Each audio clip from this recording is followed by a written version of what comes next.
আদালতের সামনে থেকে একটি সাদা মাইক্রোবাসে করে আইনজীবীদের সামনে থেকে জোর করে ধরে নিয়ে যাওয়া হয়। তাকে পরে ভারতে পাওয়া যায়, ভারত থেকে তাকে সাজা দেওয়া হয়, সেখান থেকে তিনি বাংলাদেশে এখন বাড়িতে বসবাস করছেন।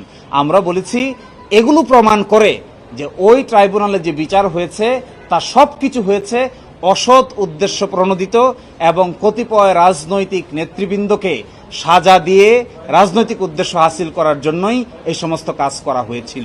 1973 সালের এই আইনের এই ডিফিকাল্টির কারণে আইন কিন্তু সংশোধন করা হয়েছে। এই আইন সংশোধন করে ক্রাইম এগেনস্ট হিউম্যানিটি সংজ্ঞার মধ্যে ওয়াইড স্প্রেড এবং সিস্টেমেটিককে অ্যাড করা হয়েছে। ফলে এখনকার যে আইনের বিধান আছে এই বিধানে আন্তর্জাতিক মানের কোনো ঘাটতি নাই। কিন্তু অতীতে যা ছিল আমরা সেটাই আর্গুমেন্ট করেছিলাম যে ওয়াইড স্প্রেড এবং সিস্টেমেটিককে অ্যাড করা হোক। উচ্চ আদালত তার এইটার ব্যাপারে উচ্চ আদালত তার অবজারভেশন দিক, কিন্তু উচ্চ আদালত বলে দিয়েছেন আন্তর্জাতিক আইন এখানে প্রযোজ্য হবে না।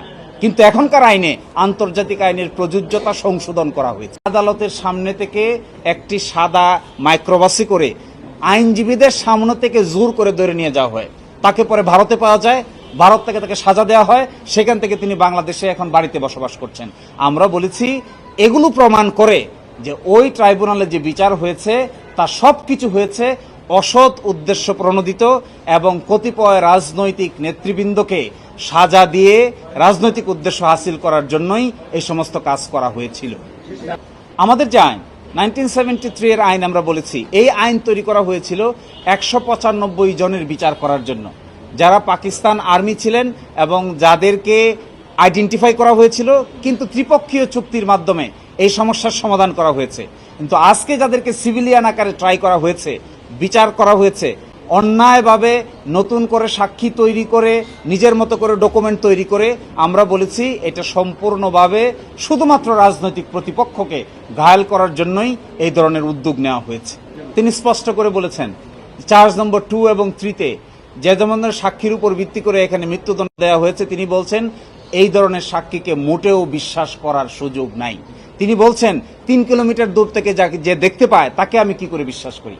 তিনি এটাও বলেছেন যিনি 6 কিলোমিটার দূর থেকে লুকিয়ে থেকে দেখতে পায় তাকে আমি কি করে বিশ্বাস করব। যিনি নিজের সন্তানের নাম বলতে পারেন না, তার সন্তান কয়জন এটাও বলতে পারেন না, কিন্তু তিনি আসামির নাম বলেন, তাকে কি করে আমি বিশ্বাস করব। এই কথা বলে তিনি এদের সাক্ষ্যগত কোনো মূল্য নাই এবং এদের উপর বিশ্বাস করে কাউকে সাজা দেওয়া যাবে না এবং এটিএম আজহার সাহেবকে 2 নম্বর চার্জ এবং 3 নম্বর চার্জ থেকে তিনি বেকসুর খালাস দিয়েছেন। না, এই মামলা কোনো হ্যাম্পার হবে না, কারণ আপনারা জানেন যে 1973 সালের এই আইনের এই ডিফিকাল্টির কারণে আইন কিন্তু সংশোধন করা হয়েছে।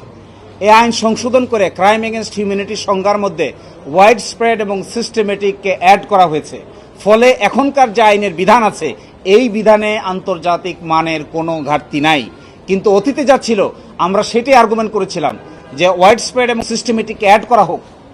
উচ্চ আদালত তার এইটার ব্যাপারে উচ্চ আদালত তার অবজারভেশন দিক, কিন্তু উচ্চ আদালত বলে দিয়েছেন আন্তর্জাতিক আইন এখানে প্রযোজ্য হবে না।